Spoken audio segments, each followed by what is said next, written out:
Hey, Angus. Angus. Hi. Are you ready for story time? Say hi to everybody. Oh, you're going to go back by the couch? That's neat. Okay, everybody.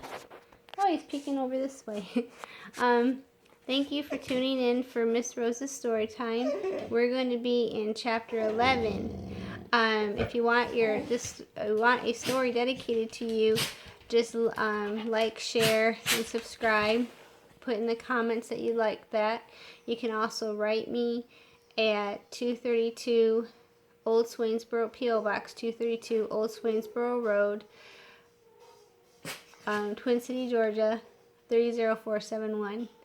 And I can even present some of your works of art and writings.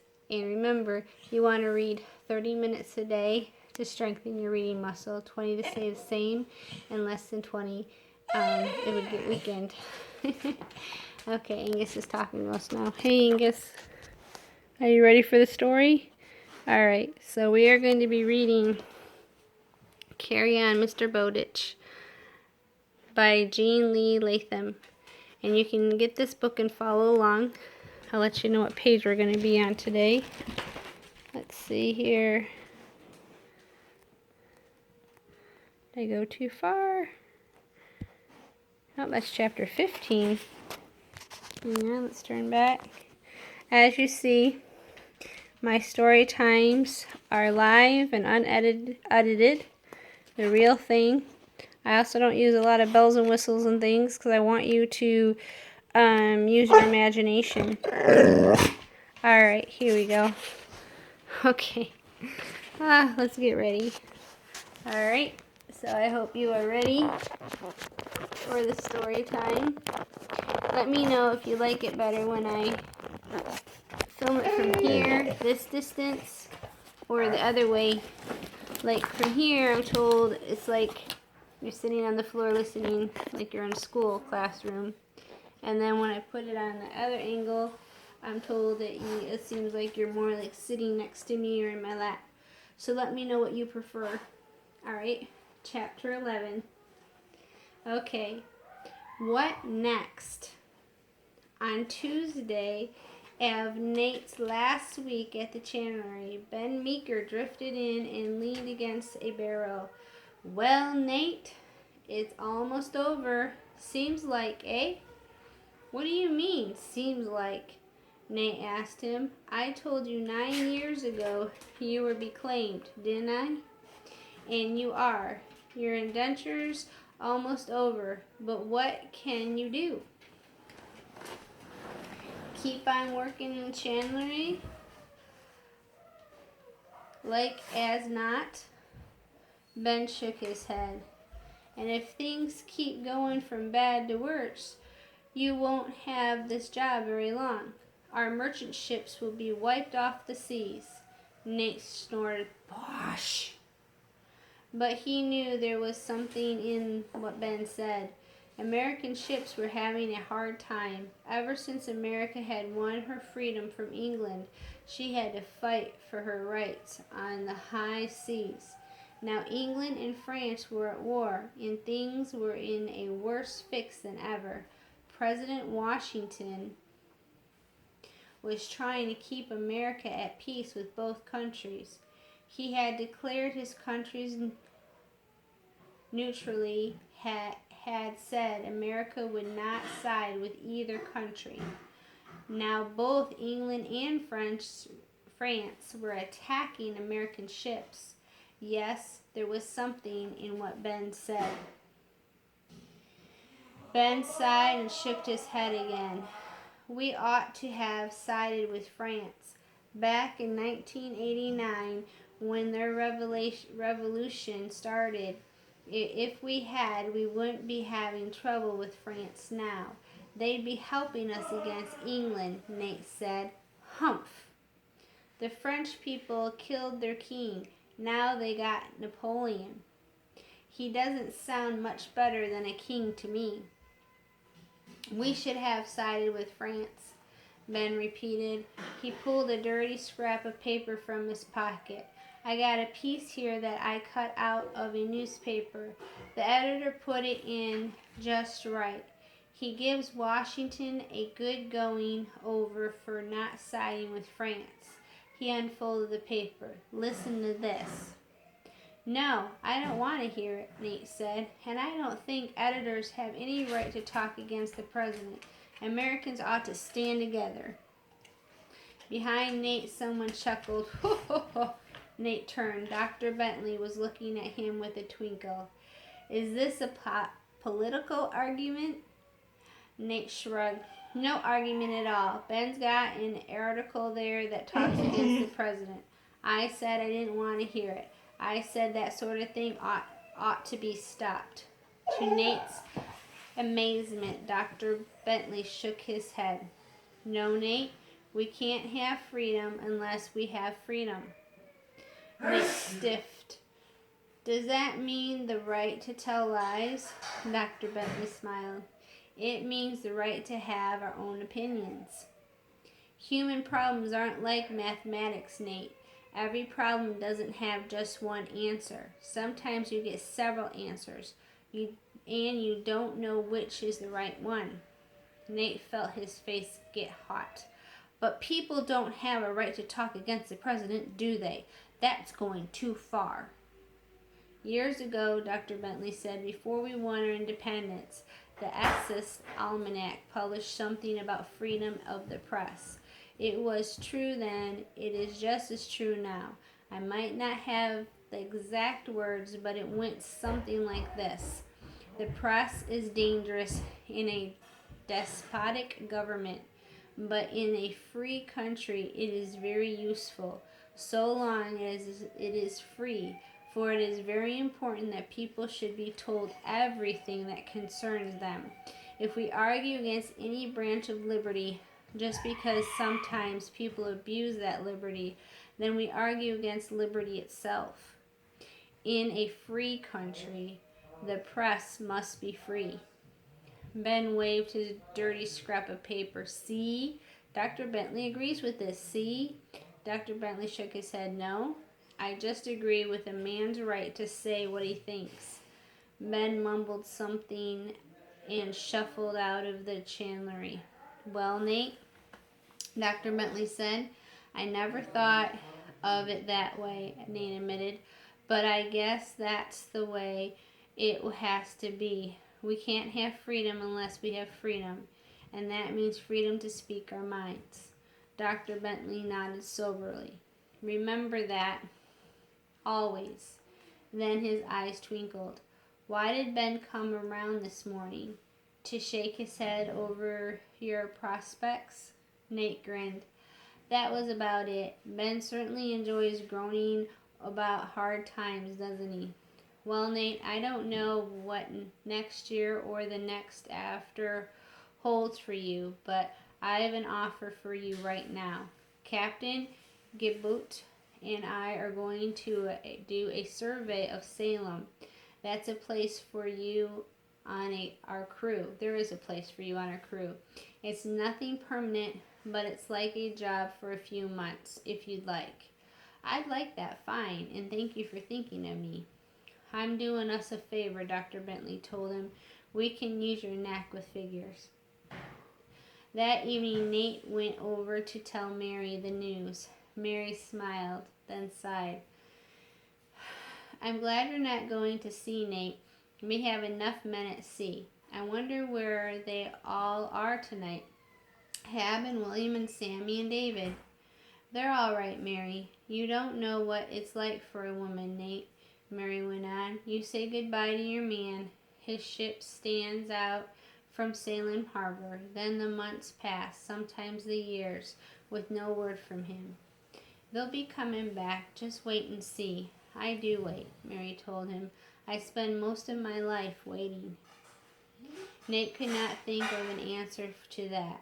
It was less than a month later that Sammy's ship returned from Jamaica without Sammy. Oh. He had died of fever in the West Indies.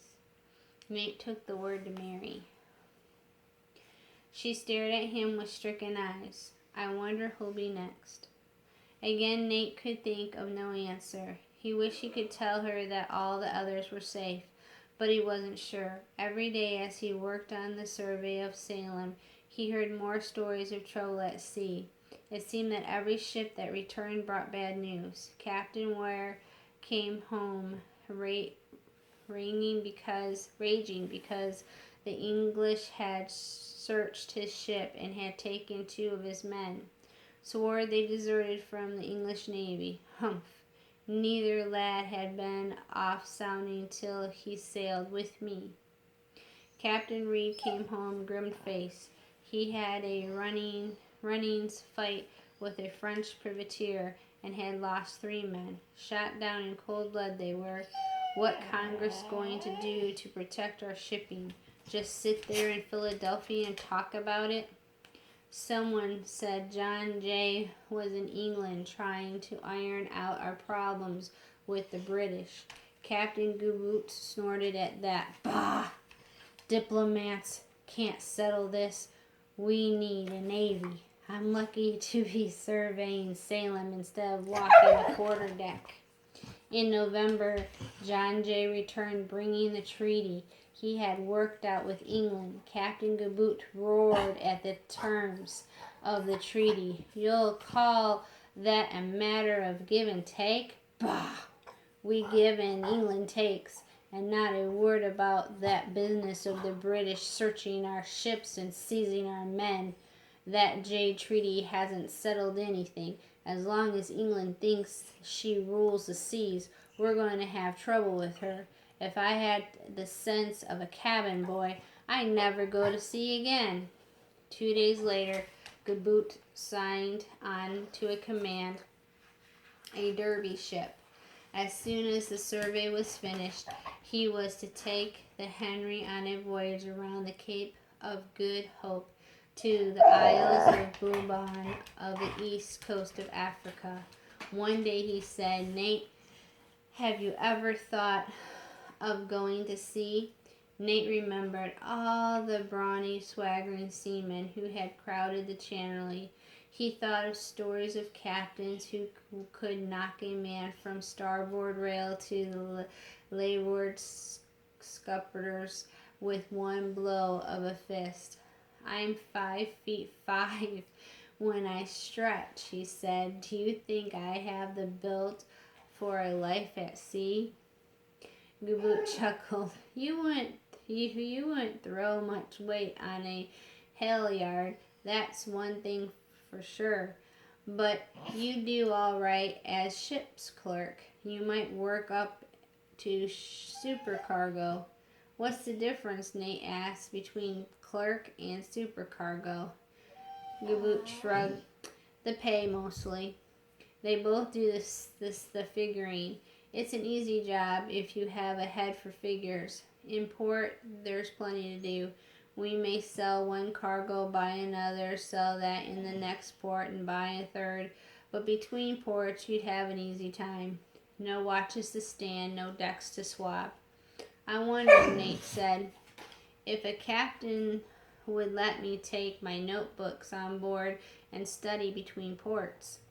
Goodboot stared. Are you still studying?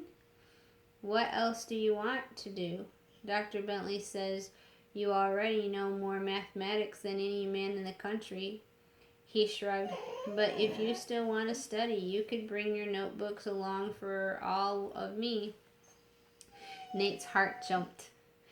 Was Goodboot talking about his going on the Henry in a Derby ship? Nate's scalp tingled. Just thinking about the Derby ships, the Quero that took the news to Lexington to London, the Astra that brought the news to the Peace from Paris, the Lighthouse, first ship to carry the stars and stripes to the Baltic, and the Grand Turk, first New England ship in the Orient. He looked at Goodboot. You're talking about my sailing with you? Goodboot roared. What in blazes do you think I was talking about? He chuckled again. That's it, Nate. A berth as clerk on the Henry, and you'll be allowed cargo space for a venture of your own, something you want to take along to sell." "How much room could I have?" Nate asked. Gaboot shrugged. "Any reasonable amount. When I finish my work on the survey," Nate said, "I'll have $135. Could I invest that much in a venture and have room for it?" "100 and..." Gaboot shorted with laughter. "Don't worry, Nate. There'll be plenty of room for your venture. "I wonder," Nate said, "why they call it a venture." Gaboot was still chuckling. "Because it is a venture, a risk. Any cargo is a risk. When we get to Bourbon, we may find people begging for our cargo, and we may sell everything for 3 times what we paid for it. Or maybe when we get there, they won't want anything we have. Maybe we'll find there have been 8 or 10 ships there just ahead of us. Then we'll lose our shirts. We never know." "I wouldn't want to lose my whole $135. I wonder if there's anything I could be sure I'd sell." "You can't be sure of anything," Gaboot said. "But ask Monsieur Bonfoy about it. He ought to know. He comes from Bourbon. Fact is, he's going home on the Henry." The next day, Nate questioned Monsieur Bonfoy. A venture to Bourbon, monsieur." Bonbon said, "Take something in the line of clothing. You see, Bourbon produces almost nothing but coffee and sugar. We're always dependent on our mother country for everything. Since the beginning of the revolution, though, France has been too busy with battles to keep up with our needs. Too much bloodshed, not enough boots and shoes." "Boots and shoes," Nate said. "I think I can get those reasonably." Soon he had invested almost all his money in boots, half boots and shoes, and had ordered them to be packed for the journey to Bourbon. He got out his notebook on navigation and studied it all over again. He borrowed a logbook from Captain Gaboot and copied it. Just to be sure, he knew how a log was kept. David Martin's ship anchored. He sympathized with Mary over Sammy's death, but he said, "Don't blame the sea, dear. Men die of yellow fever in the States, too. Remember how it was with Philadelphia in '93? And his eyes lightened at the news that Nate was going to sea. He gave Nate a sextant. "You'll catch on to using it in no time," he said. "I've tried them out. On land, of course. I guess at sea." Nate paused. David chuckled.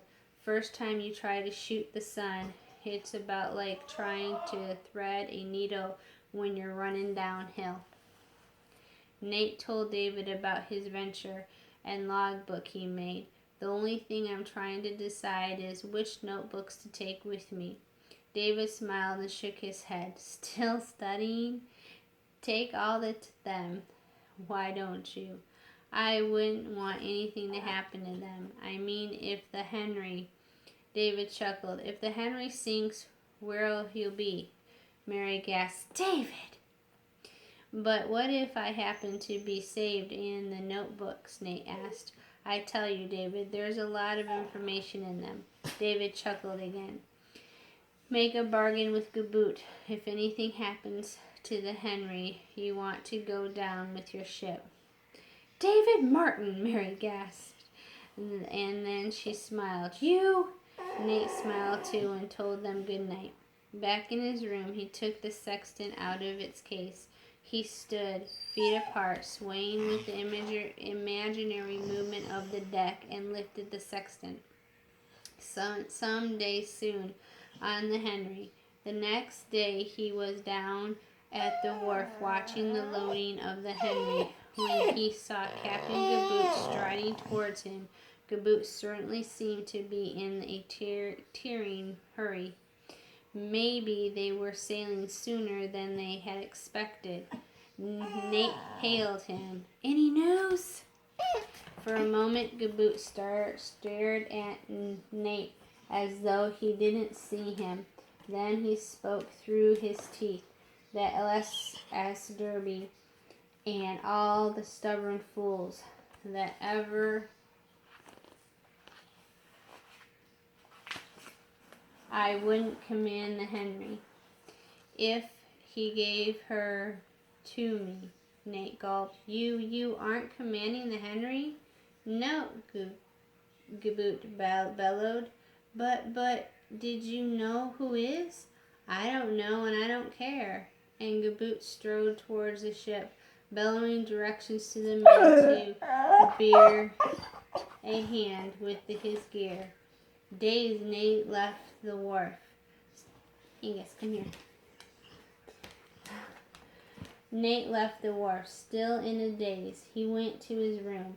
Now what would he do? All that long night until the pale winter sun rose, Nate tossed and turned and hunted for an answer. What would he do with his venture? Almost every cent he had in the world was tied up in it, and now Gaboot was not commanding the Henry. That's interesting. Well, even though Gaboot's not commanding the Henry, it sounds like he's going though. So I don't know why Nate's concerned, but I guess we'll find out in chapter 12 what's all going on. So I hope you're enjoying story time. Please like, share, and subscribe. And write me if you'd like to at P.O. Box 232, Old Swainsboro Road, Twin City, Georgia 30471. And if you have a furry friend that you'd like to send a picture of so Angus can see it, that'd be great too. Alright, thank you. Enjoy your story time. Oh, Angus, you're so silly. Bye-bye.